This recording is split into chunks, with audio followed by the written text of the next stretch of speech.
Hi everyone, welcome to the first of a unique series that we're doing as part of Pop-Up PD. We're calling this 3 for Thursday.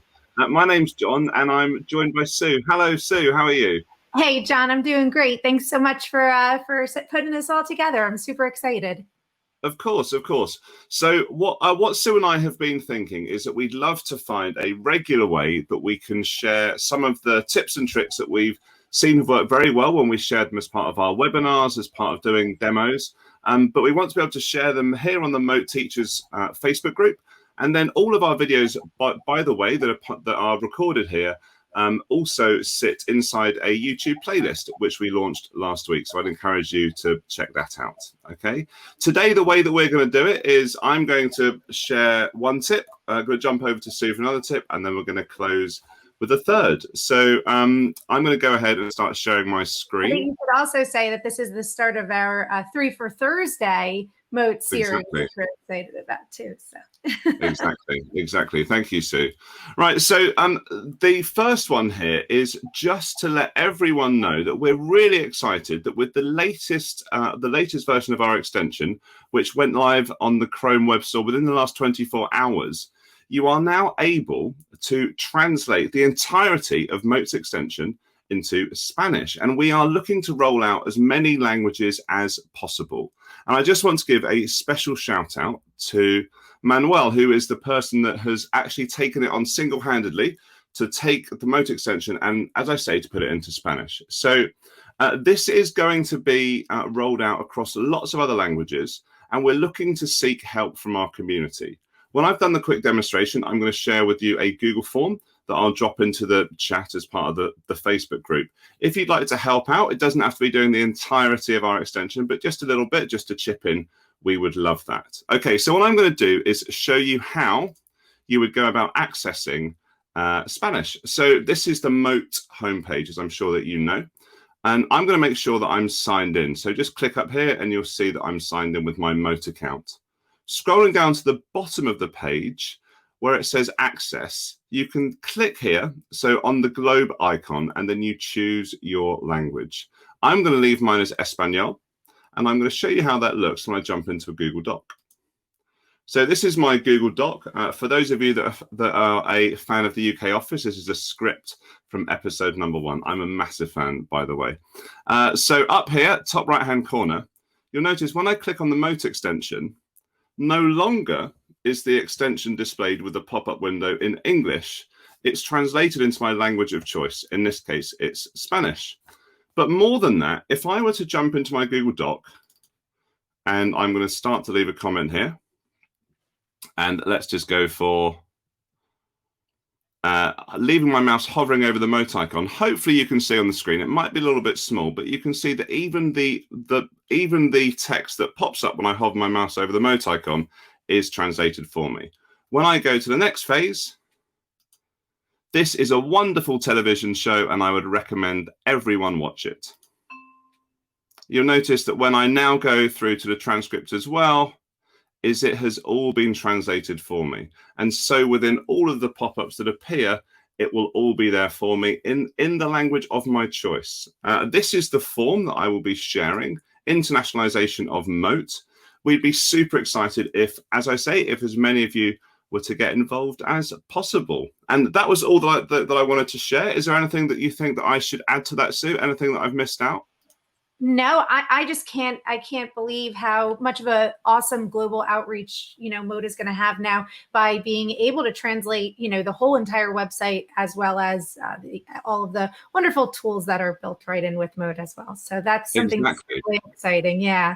Perfect. Awesome stuff. Awesome. All right, so what I'll do now is I'll share your screen and I'll leave it to you to talk us through your top tip for Thursday. Here we go. Sounds good. So this is going to be tip number 2 for our 3 for Thursday, our new little Thursday series that we're doing over here at Mote, just to share some ideas with you. And this is going to kind of be like a 3-for tip, I guess you could say. So if you consider yourself to be a beginner, intermediate, or advanced user, it's kind of going to have a breeze through a beginner, intermediate, and then a little fun advanced user point here. So this is a slide that I've used throughout many of our professional development workshops. A lot of people don't realize that when you use Mote in slides, you can actually change your purple speaker icon. So for anyone that is a beginner here, what I'm going to do is I'm going to show you how to record your Mote audio note for your students. If you're a teacher, if you're an administrator, I have a little idea for you here as well. Or if you're a student, of course, and just to plug our soon student video series that you may hear about in the future. So clicking on your Mote icon up top, you're going to have this button that that appears on this beautiful card. We can move this around if you want, but we can click this button to start recording your Mote. Oh, sorry about that. You should test it before time, right? It was logged in. Here we go. Sorry, and going right back. Here we go. Try it again. Hey, I just wanted to let you know that you did such an amazing job on this project. Why don't you just think about adding X, Y, and Z and let me know if you have any questions. And then hit stop. So now my students will be able to, when I hit the insert button, find a purple speaker. Anyone who's a user of Mote in slides knows how to do this already. And as that turns into my purple speaker icon, one of my favorite things to do in my own classroom is actually to right click on that speaker icon and head on over to replace your image. So this is now for maybe more of our our intermediate users. So if I were to right click or two finger click on a Chromebook to replace image, I can choose to replace this with a picture that I have that I can upload right from my device if it's in my drive or in my photos. Or even, as you can see here, I like to use the camera mode. And then I tell my students, wherever you see me, there's a message, a Mote message from me. So here's our selfie camera, like so. And then that would just generate an image that would be a clickable link for any of my students, whether they have the extension installed or not, and they'll be able to click and listen. So that's intermediate level here. But really the tip for our Thursday that I'm most excited about is going to be with Mote icons. So when we level up that experience, particularly if you want to put Mote into the hands of your students to create, or even for you to create, you can turn those images into a bunch of different things. Some ideas that we've gotten from teachers across the world have been to just change the color of your speaker, put in a Bitmoji. I know you don't have to laugh at that joke. QR codes, and I know that we have a lot of great content on our hub that has our creativity hub that has a lot of other ideas here. But one of my favorite things to do, particularly because sometimes I need to give direction to my students with my Mote clickable link, is to turn it into what I am kind of referring to as a Moticon. So a Mote icon. I know that there are Bitmoji, I know.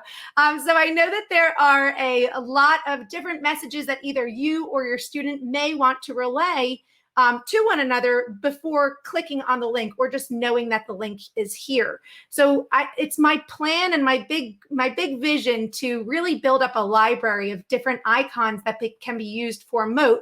And these are just a few of the ones that I have already. So whether it's listen to my directions first, I think as a teacher, this is my favorite one. If you click right here, and we'll share this link, maybe we can share this on socials and we can share this out in the chat. We can post this over in the chat too. But you can see that this is just Google Slides. And I've actually just modified the page format for these icons. You can make your own custom icons. Now, just to demo this, and this is the Thursday tip here, what I would go to is File, and then down to Page Setup. And I'm at 10 by 10. That's going to be a pretty big file here. You would just go to Custom Page Setup and set it up to whatever you choose.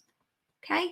Now, the secret here is that if you want this to be a PNG file so that it can hover and you don't have that white box around, all you're going to do is go to the background, and where it says color, you're going to choose transparent and then hit done. And then you can choose to make different designs here. You could put your school logo on here if you are a club advisor, or if you're part of a sports team, or Brownies troop, Girl Scouts, Boy Scouts, whatever it might be. I'm going to actually use this one as a demo here, where I just inserted a shape, I modified the color, and I put Student of the Month over top of it. Now my background, just making sure, is transparent here.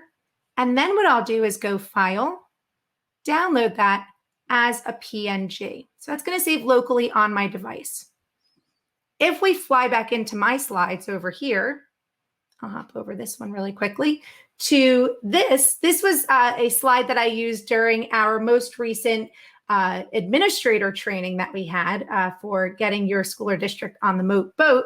And this is an example of, say, a Student of the Month or a class advisor giving out a certificate.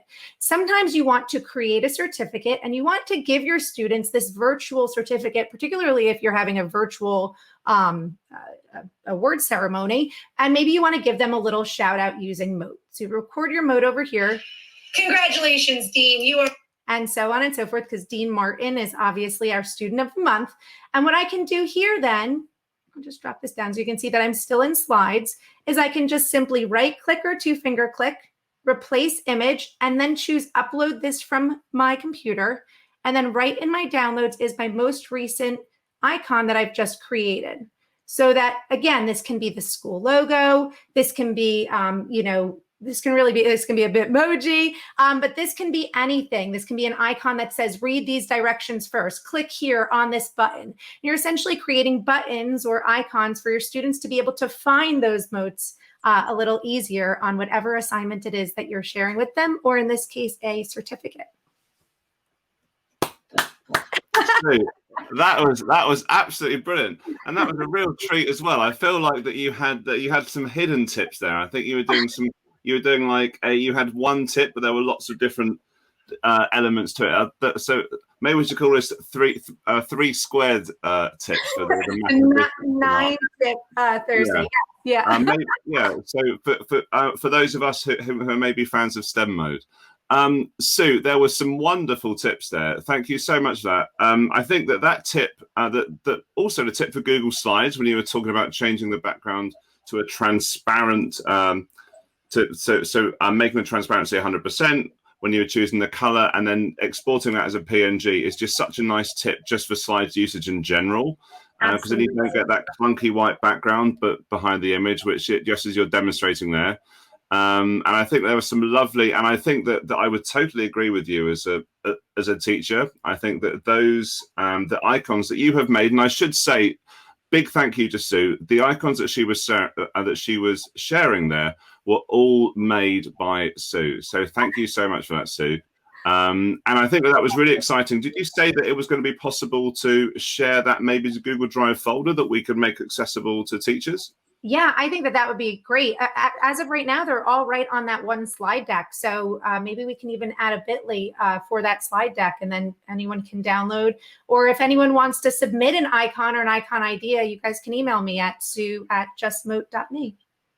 Oh my goodness, the possibilities are quite literally endless. I think that we're going to have quite a library of icons, John. I think so. There we go. For the final share of today's session, I'm going to share with you something that I did touch upon with Greg actually in the last pop-up PD. But I just wanted to make sure that, because I felt that we did skip through it just a little bit. But the idea being is that you can use a Google Form, so Mote for Google Forms, and then super easily, when you're back to face-to-face learning, and I know that for some of us that we're in that position right now, for example, schools in the UK, you might get your exercise books from your students, but you still really enjoy the aspect of Mote that allows you to leave feedback quickly, but also still maintaining that sense of connection that you get when you leave your voice. So let's say that I was going to jump in here and I'll show you how it would work. So I'm just going to fill my Google form in, and I'll just go for Greg. I'm going to leave Greg a little bit of feedback here to say, as usual, Greg, this is outstanding work. Well done. Very hard to provide any extension task, but I will do my best. And note that it is all in Spanish there. So I'm going to click on Hecho. That is now done. And as a teacher, I would then press submit. and I would go ahead and I would look at my next student's exercise book, and I would do the same thing. I would submit another response. What I'm going to do here, though, is I'm just going to jump into my response sheet. So this is for those of us that maybe don't use Google Forms as much as others. With all Google Forms, you can automatically set up so the responses feed directly into a Google Sheet. So I've got my responses here, and I can listen to them, as I'm sure people know by now, from within the Google Sheet, which is fantastic. I've actually got an add-on which I've installed into my Google Sheets, which is called QR Code Generator. But essentially, when I click on Open, and I'm going to toggle on these boxes here, they will appear in just a second. I then choose the parts of the sheet that I'm interested in now that it's been set up, and I would click on Generate.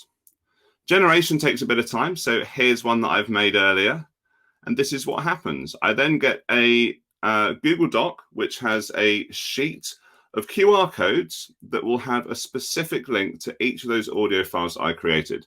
So what I could then do is I could cut these out and stick them directly into my student exercise books. They could then scan it with their phones, and they could listen to my voice and get that lovely bit of feedback. Okay, there we go. Just to add something little to that, Sure. last year I had a business technology freshman class, and for the holidays we used QR codes to make messages for their family and friends as gift tags. That would be a really good idea, to make little gift tags for family and friends with audio messages too. There we go. So the other tips are really, really flowing today.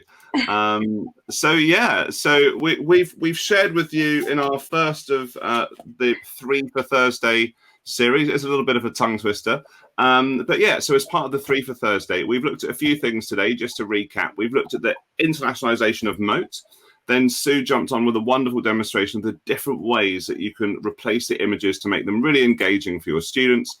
And then finally, just jumped on there looking at how we can take teachers through the process of using a Google form for feedback that will ultimately produce a QR code that is unique to each bit of feedback that they could put into an exercise book, or as Sue was saying, they could use elsewhere for gift tags. And I know that people are doing wonderful stuff in the community. For example, we had one of our ambassadors, Karina, demonstrating how she was using QR codes for shelf talkers in her library. So yeah. That was all that I was hoping we would cover today. I should say that was all and more. I hope we don't run out of tips for Thursdays coming up, because we did too many today. I think we're going to be okay. I think we're going to be okay. But yeah. So thank you ever so much for joining us today. As I say, there is a playlist which is on our YouTube channel, which has all of our pop-up PDs and more. So please check that out. But until next time, thank you ever so much for stopping by. And also a special thank you to Sue for joining me and for all of that wonderful work. Thank you, Sue. Thank you. Have a great day, everyone, wherever you're coming in from.